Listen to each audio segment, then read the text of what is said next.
All right, guys, so today we are going to follow up with you guys from our skill clinic last week. Our goal is to do a video this week, and then in 2 weeks do another video. And today we want to highlight some of the drills that we went over, specifically talking about our freestanding handstand. Now, we both strongly believe, as a coaching staff, we strongly believe that if you want to be successful at handstand walking, being really dynamic and moving and creating some distance, you need to be really proficient at freestanding handstand. That's out on the middle of the floor with zero support. It's very difficult, no matter what ability level you're at. For most people are going to be challenged to stay in one spot. So Wes is going to go over some drills today to hopefully lead us to some success. What we want you guys to do is practice these as homework before or after the class every single day for the next 2 weeks until we give you your next drills. All right, so on that note, guys, first thing is we do want to make sure that we feel proficient before we kick up to the wall and just the stability that we're creating.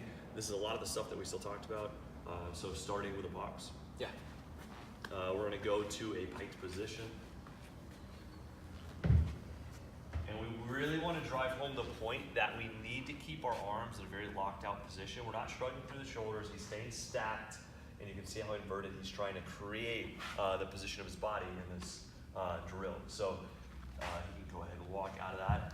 Again, prioritize the locked out arm and how we look through our head. We're not going to be in that same position as a handstand push-up, so our head's not going to be through. We're going to be slightly more neutral, and we're going to have the ability to look at the floor as we walk, or even as we handstand hold in place. So that's going to be priority number one. Once we're comfortable with that, now we get to come to a wall. And so you're going to see Chad kick up to the wall. And we're creating all these same positions, right? We talked a lot about creating a hollow position while we were on the floor, and now that we're inverted, we're doing the same thing. He's going to make sure the only thing touching is his feet. You can see he's keeping that good head position, and his arms are in the position that they need to be in. Now, once he's here, what he can start to do, and we'll get to that actually in a second. I'll keep the progression as it is, so he can come out from there. Now, once we've had the wall, we feel really comfortable being there. If you have a buddy, one thing that's really nice to be able to do at that point is I'm going to be his wall now, or as much support as he needs. So he is going to kick up. And I'm just providing enough support to keep him in place. He's thinking about all the same principles that we were thinking about prior to this.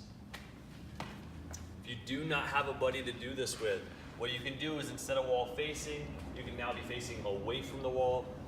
We're still thinking about the same things, but what he is going to do is he's going to bring one foot off the wall completely, and his other foot is going to try to follow that, right? And you might find a moment where we've started to create that balance.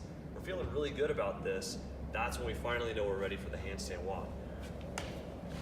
We'll talk about homework as far as time domains for this. Yeah, guys, now as far as homework, when we're doing this, I would go through every single step.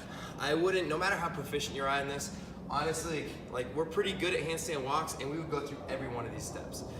Starting on the box, and then going to the wall, and so on. Grab a buddy, and I would practice for about 10 minutes total, going from one to the next. Only if you feel comfortable. Don't feel like you need to move from one. If you don't feel comfortable in it yet, don't move on to the next more difficult drill. Stay there and dial it in. Last note I would say on this, guys, is to really focus on the basics of this. Do not cheat yourself in mechanics. When you're practicing gymnastics, you are gymnasts. So try to look like one, act like one, and move like one. If you guys have any questions, just let us know, and we will see you guys in 2 weeks.